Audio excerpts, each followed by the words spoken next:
nandito po tayo ngayon sa construction update ng Casas Bauhinia. Ayan. Nakikita nyo po yan, mga dumadaan na yan. Kaharap lang po ito ng Barangay Road. Ito po ang mga units na ginagawa. Single attached, 3-story, provision for 3 to 4 bedrooms. Ayan. Bakit provision? Kasi walang rooms. Ayan. Open. Kayo ang maglalagay.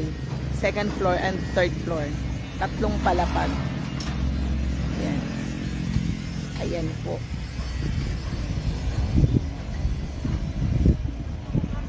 Oo, ganda no?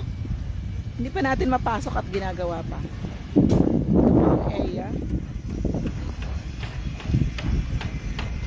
3-story sa mga naghahanap dyan. Available through Pag-ibig Housing Loan only. 1 minute away, nasa National Highway ka na. So, nasaan po ito? Kung alam niyo yung Sikatan Cafe, malapit lang po ito sa Sikatan Cafe. Ayan guys, so.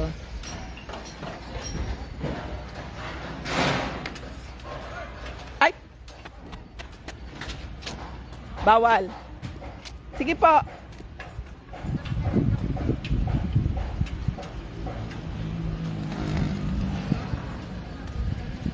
Sige po, sige po. Ayan na oh, halos makita na natin yung itsura.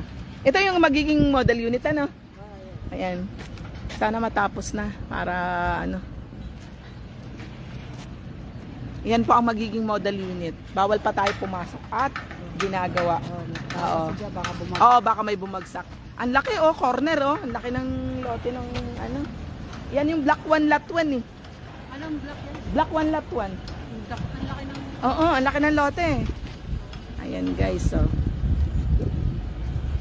update po sa aking mga buyers na nakakuha dito sa Casas Bauhinia.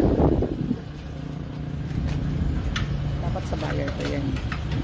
Oo, ay hindi, kaya lang ginagawa ng ano. Di ba kasi October pa kami nagpa-LOI eh. Ayan.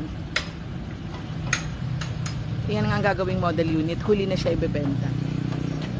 Ibebenta din pero huli na. Ayan guys. So, ayan po ang ating unit. Halikan.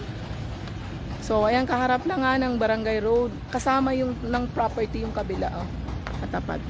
Okay guys. So, uwi na kami. Still awaiting sa ano. Still awaiting sa price nito. Dali.